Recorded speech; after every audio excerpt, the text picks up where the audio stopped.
Bienvenidos.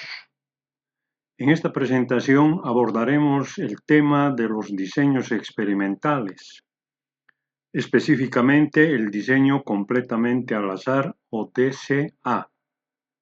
Este diseño es uno de los más utilizados en investigación debido a su sencillez y facilidad de aplicación. Se emplea cuando las unidades experimentales son homogéneas y se desea evaluar el efecto de diferentes tratamientos sobre una variable de respuesta.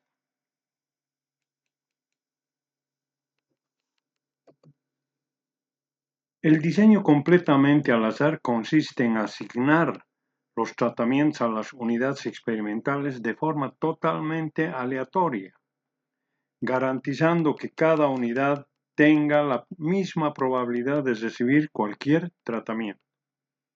Este diseño es ideal para experimentos realizados en laboratorio, invernaderos o ambientes controlados, donde las condiciones son similares para todas las unidades experimentales. Además, permite trabajar con diferentes números de tratamientos y repeticiones, y su análisis estadístico se realiza generalmente mediante el análisis de varianza ANOVA. Entre las principales ventajas del diseño completamente al azar se destacan su flexibilidad respecto al número de tratamientos y repeticiones, la simplicidad de su análisis estadístico, la posibilidad de manejar observaciones perdidas sin afectar significativamente el estudio, y un mayor número de grados de libertad para estimar el error experimental. Como desventaja principal, este diseño pierde la precisión cuando las unidades experimentales no son homogéneas. Por esta razón, su uso es más frecuente en investigaciones de laboratorio, invernadero e industria, donde las condiciones pueden controlarse adecuadamente. El modelo matemático nos indica que cada observación obtenida en un experimento está formado por tres componentes. Primero, se representa Y sub I sub J, la respuesta observada o el valor medido de la unidad experimental. Por ejemplo, puede ser el peso ganado por un animal, el rendimiento de un cultivo o la resistencia de un material. Segundo, mu corresponde a la media general del experimento, es decir, el promedio de todas las observaciones consideradas en el estudio. Tercero, T sub I representa el efecto del tratamiento. Este término mide cuánto se desvía cada tratamiento respecto a la media general. Por ejemplo, si estamos evaluando diferentes raciones alimenticias, este componente refleja el efecto específico de cada una de ellas.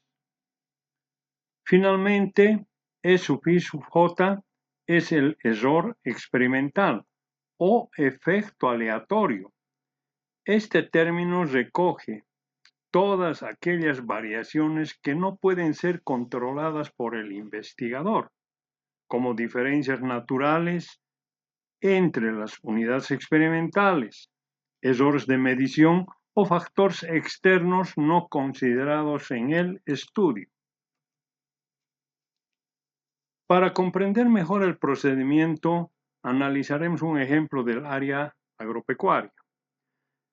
El objetivo es comparar 4 raciones alimenticias suministradas a cerdos destetados de la raza Duroc.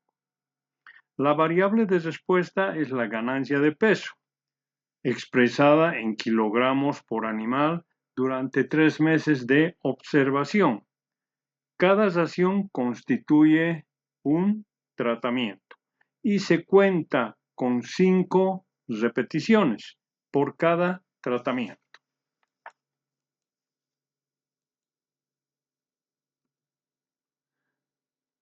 La hipótesis.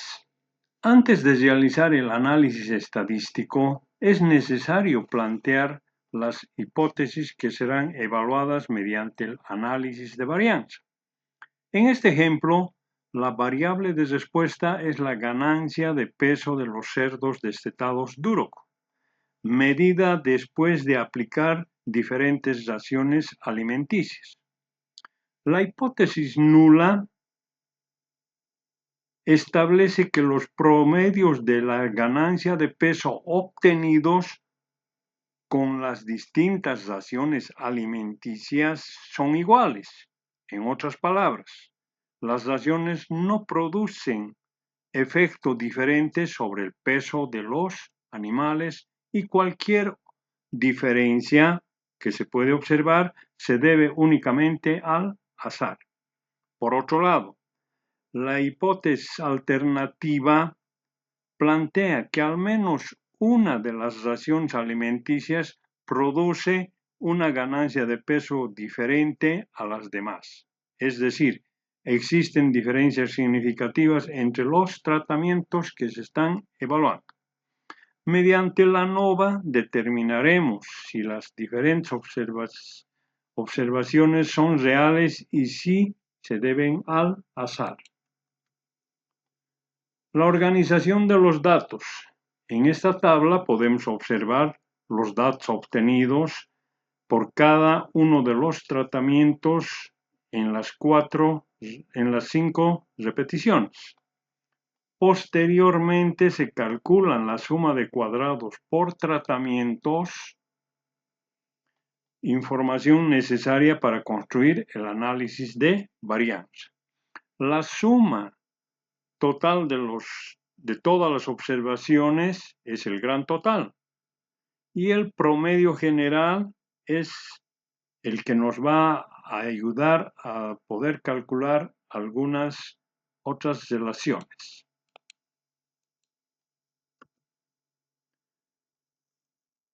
Empezamos con el cálculo del término de corrección. Este valor se obtiene de elevar al cuadrado el total general o el gran total y dividiéndolo entre el número de los datos que se obtienen. Este valor se utiliza posteriormente para calcular la suma de cuadrados del análisis de la varianza. El cálculo de la suma de cuadrados del total, representado por SCT, que mide la variabilidad total presente en los datos del experimento. Primero se debe elevar al cuadrado todos los datos, o sea, los 20 datos que se tienen en el experimento, y luego se suman estos valores, por eso hay una sumatoria aquí, y se resta del término de corrección. Este resultado indica la variabilidad total existente en las ganancias de peso observadas durante el experimento.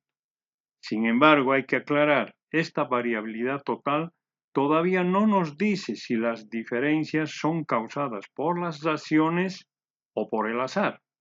Por ello, en los siguientes pasos se descompondrá esta variabilidad en dos partes: la variabilidad debido a los tratamientos y la variabilidad debida al error experimental.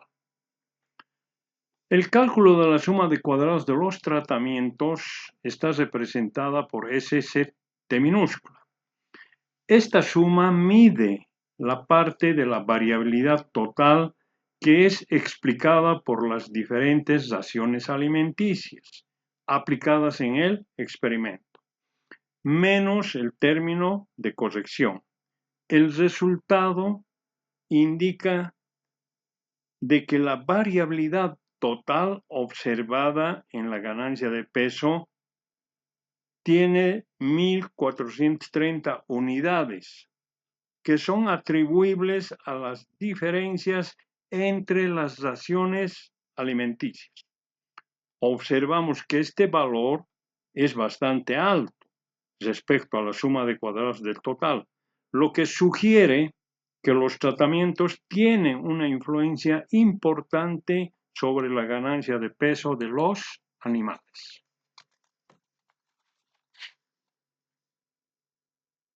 Por su parte, la suma de cuadrados del ESOR está en base a la suma de cuadrados del total menos la suma de cuadrados de los tratamientos. Esto nos da un resultado que representa la variación interna o el error experimental. Por su parte, los grados de libertad se representan los grados de libertad del total, que es el total de observaciones menos 1. Los grados de libertad de los tratamientos es el número de tratamientos menos 1. Y los grados de libertad del error, que es el número de tratamientos que multiplica al número de repeticiones menos 1. Con estos dos componentes, la suma de cuadrados y los grados de libertad, ya estamos listos para calcular los cuadrados medios y realizar la prueba de F y con la tabla de ANOVA para ver si los tratamientos tienen efecto o no significativo. Una vez obtenidos los componentes necesarios, podemos construir esta tabla de análisis de varianza o el ANOVA. Se muestran aquí en la segunda columna la suma de cuadrados de los tratamientos del ESOR y el total, al igual que los grados de libertad de los tratamientos del ESOR y del total.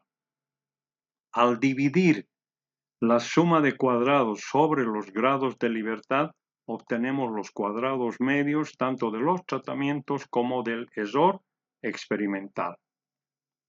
Y también dividiendo el cuadrado medio de los tratamientos sobre el ESOR experimental, tenemos el F calculado. Podemos ver que al comparar con el F tabulado tanto al 5 como al 1%, podemos ver que es mayor el F calculado, y según este tipo de comparación decimos que la diferencia es altamente significativa entre las raciones alimenticias que estamos en estudio. Para las comparaciones obtenemos los valores de la tabla de la prueba de Fisher con la ayuda de los grados de libertad del ESOR y del tratamiento. Están del tratamiento y del ESOR. Estos son los datos que nos ayudan a hacer la comparación respectiva.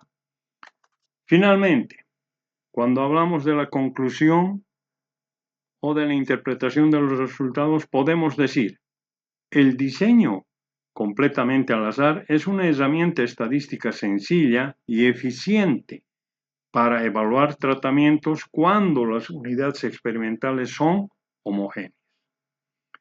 En el ejemplo que hemos desarrollado, el análisis de varianza demostró que las diferencias entre raciones alimenticias producen efectos altamente significativos, distintos sobre la ganancia de peso de los animales. Por lo tanto, se recomienda continuar con comparaciones de medias, aplicando la prueba de Tukey y la prueba de Duncan, para identificar específicamente cuál de los pares de raciones presentan el mejor rendimiento. Muchas gracias por su atención.